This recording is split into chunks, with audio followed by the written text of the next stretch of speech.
The prophesied peace agreement in the Bible tells us that there will be a 7-year peace agreement between Israel and the Palestinians. The Abrahamic Accords is between the Arab nations and Israel. Palestine is not a part of that peace agreement. So, when do we get there? We don't know. But there is a lot of chatter about it right now. Today, we look at a news article that discusses the 7-year prophesied peace agreement that will be among us real soon.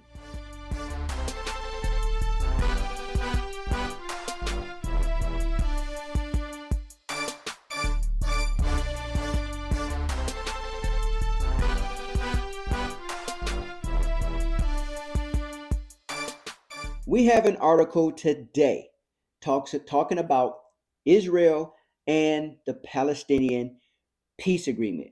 What does it take to get there? What needs to happen? What involves it? The article is headlined Israel and Palestine. MEPs call for a European peace initiative. Members of the European Parliament is the MEPs. It says the EU should set up an international conference to bring the two-state solution back on track in order to restore political prospects for long-lasting peace. So they are looking to bring measures to stabilize peace in the Middle East. They want a two-state solution. So the language has been and will always be a two-state solution. The Abraham Accord does not bring in a two-state solution. It is the Arab community and Israel. Because remember, 1948 and 1967, the Arab nations came and they made war with Israel. And they want to prevent that. But the prophesied peace agreement is a two-state solution because it involves the Palestinians and Israel. So, in other words, they are going to give up land for peace. Now, it goes on to say in a resolution adopted on Wednesday, the European Parliament called for an end to the protracted Israeli Palestinian conflict and the occupation of Palestinian territories through the resumption of genuine peace talks. Protracted is the word they used. What is protracted? Protracted is something usually unpleasant, lasting longer than hoped for. So all of this that's going on in Israel, it is going on longer than anyone was hoping for. There will not be a resolution. So they're going to have to force a resolution. And that is what's happening right now. The article goes on to say, reiterating their unwavering support for a negotiated two-state solution on the basis of the 1967 lines with two sovereign democratic states and with Jerusalem as the capital of both states. MEPs urged the international community to support Israel and Palestine in negotiations that would lead to a final status agreement and mutual recognition. Jerusalem is the capital of both states. So you have the state of Israel and the state of Palestine. That is what they're looking for. Two states. Now we know Jerusalem will be shared in the end. Okay, so that means the Jews are going to give up land for peace. And we know this because Revelation tells us. It says, then I was given a reed like a measuring rod, and the angel stood saying, rise and measure the temple of God, the altar, and those who worship there, but leave out the court which is outside the temple, and do not measure it, for it has been given to the Gentiles, and they will tread the holy city underfoot for 42 months. So the temple is the Temple Mount is in Jerusalem, the capital city. And the Bible tells us, it says that it will be trodden down by the Gentile. It's already under international control because they don't recognize Jerusalem as the capital of Israel. It will be under international control. The United Nations and their troops will be patrolling to maintain peace within Jerusalem, where the shared Temple Mount will be. Revelation 11, 1 and 2, we just read it. It tells us that. Right now, Jerusalem is not even recognized by the international community as the capital of Jerusalem, even though it had as the capital of Israel, even though it has always been. So they want a two-state resolution, a two-state solution. So Jerusalem will be shared in the end, which means the Jews will give up land for peace. They will give up land for peace. And we know this, that they will give up the West Bank, Judea, the West Bank, because the Bible tells us that when you see the desolation, the abomination of desolation in the temple, that is when the Antichrist goes into the temple to stop the sacrifice and claim to be God. Jesus tells us, he says, do not go back home. Okay? Do not return to get your coat. Do not go. Run to the hills. Do not go back to Judea or the West Bank. Why? Because that will be Palestinian territory. So they will all be living harmoniously for the first 3.5 years of the 7-year peace agreement. And then in the middle, the Bible tells us in the middle of that week, which is 7 years, the abomination of desolation occurs. The Palestinians will have control of the West Bank or Judea. That's when the worst time in recorded history will begin, the tribulation. The tribulation will begin. The Antichrist reigns, his power begins, and Jesus warns the Jews or anyone living in Judea to flee. He tells them to flee. Okay, so that is the big story. The article goes on to say MEPs recall that settlements are illegal under international law and call for their immediate end. So they're saying that Israel illegally is occupying settlements. They are occupying places where they should not be. Okay, so Israeli settlements or Israeli colonies, they are where civilian communities are inhabited by Israeli civilians. It's all about Israel because they don't want Israel there. All right, they don't want them there. Okay, so again, they recall that settlements are illegal under international law. International law, man's law, says that Israel is illegally occupying. They are occupying. 1948, they took more than what was given. 1967, they took even more than what was given. And now they're considering that to be illegal occupation. Illegal occupation. The article goes on to say MEPs call for the long overdue presidential and legislative elections to be held in Palestine. That last time took place in 2005 and 2006, respectively, and urge Israel to allow these elections to take place in East Jerusalem. They insist that the European Union and the European Parliament must be able to observe these elections upon invitation. urge Israel to allow elections. They want to. So we know Israel is, they are controlling. They are the controlling element in Israel right now. They are controlling, they are maintaining peace within their own borders that they have secured legally, and they are being urged to allow these presidential elections. Now, how that's going to take place, I don't know. We know that there will be a peace agreement. We know that Israel will give up land for peace. And we know that Benny is back in charge, and he is making some promises that he will do to establish peace and to make some changes.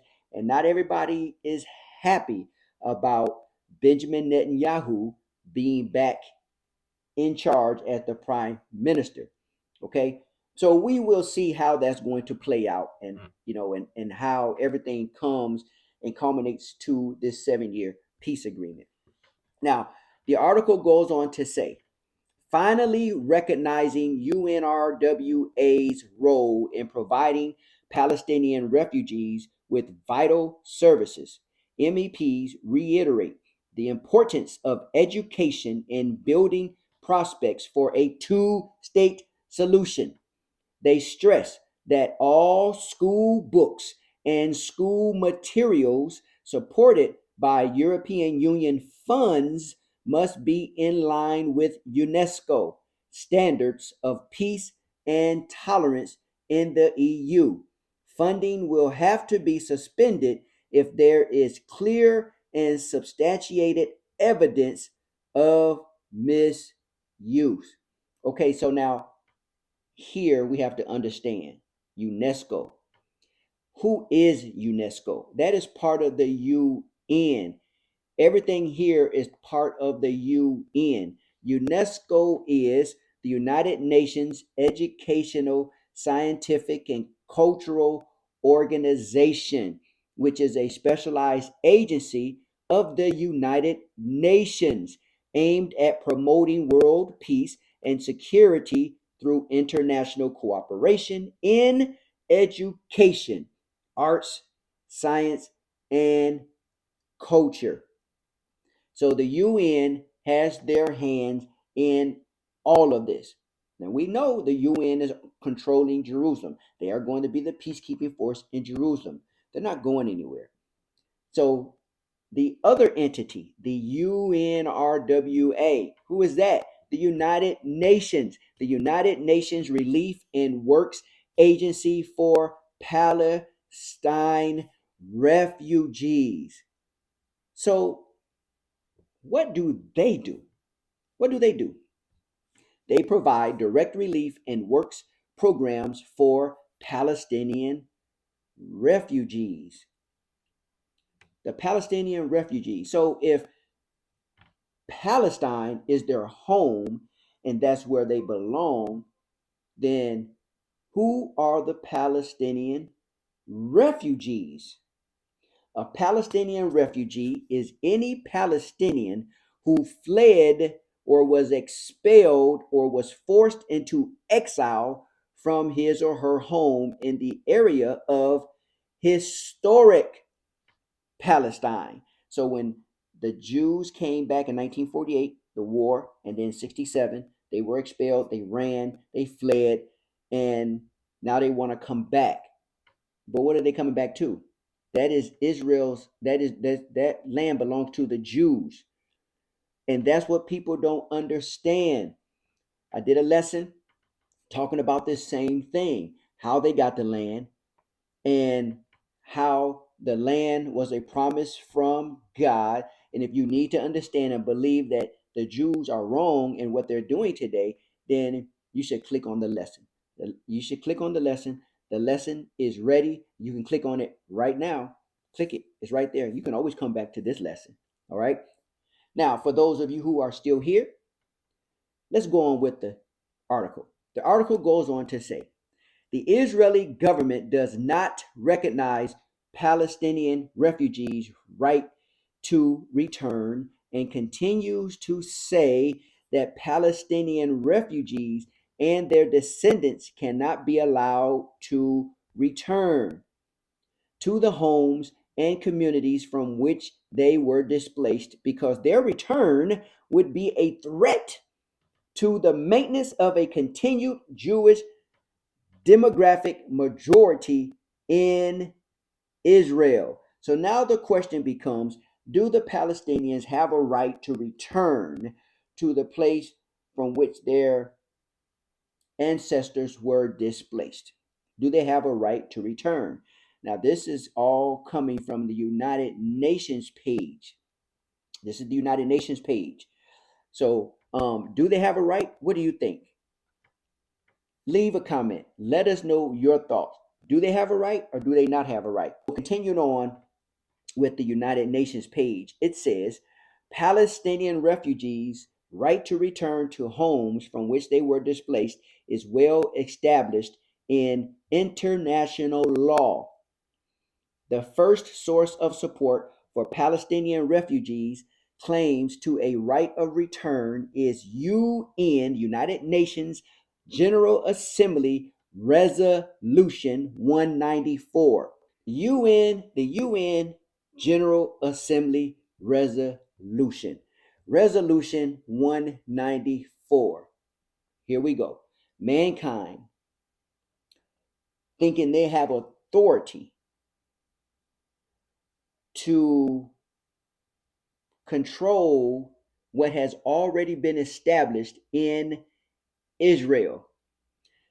The resolution promise of Genesis 15:18 is king here. Again, if you did not click on that lesson, you should look at that lesson. Genesis 15:18 is the covenant, the promise that God gave to Abraham, stating that Isaac would be promised that land. He would be promised that land. Let's look at 15:18. 15:18, it says, he will be promised the land from the great river, from the river in Egypt, to the Euphrates. So here we are. Israel doesn't even have all of that land right now, but that was the promise. So if anyone should be sour about what they have, it should be Israel. They should be ruling and controlling everything from Egypt up through Jordan, Saudi Arabia, Iraq. They don't have that. All the way up through Turkey, from the river in Egypt, the Nile, all the way up through the Euphrates. That was the promise. Then we have Genesis 17:19. Let's look at that. It says, I will establish my covenant with him being Isaac, for an everlasting covenant, with Isaac. And then there are some who say, no, he promised the same to Ishmael as well, because Ishmael was Abraham's son too. And that is true. That's why we have this great conflict, the great conflict between the Palestinians and the Jews, because they both reverence Abraham. That's why the peace agreement is called the Abraham Accord. The Arabs, they recognize Abraham, and the Jews recognize Abraham. And God said that Isaac would continue the covenant, not Ishmael. Let's look at what he told Ishmael. He told Ishmael, I will make him, Ishmael, a great nation. I will make him a great nation. Now, the Arab nation is a great nation worldwide. But as far as the land in Israel, that doesn't belong to Ishmael. Never has. He was just made a great nation. The promise, the covenant of 15:18 goes to Isaac. Ladies and gentlemen, the peace agreement, the 7-year peace agreement is coming. The two-state solution is being formed. We know that they will give up land for peace. They're going to give up land for peace. And there will be a 7-year peace agreement. And when that happens, just remember, when you come back to these lessons to try to figure all this out because you're not really into it right now, bring your friends too. Because everything that we're seeing here in Daniel 11:33 will come to pass. Because we're not saying anything outside of what God has already told us. We're not making up stories. We don't have experiences about anything we're talking about. We're simply opening up the Word of God, and we're sharing the Word of God so that you may have understanding. So when they do come to pass, as Jesus says, you may believe.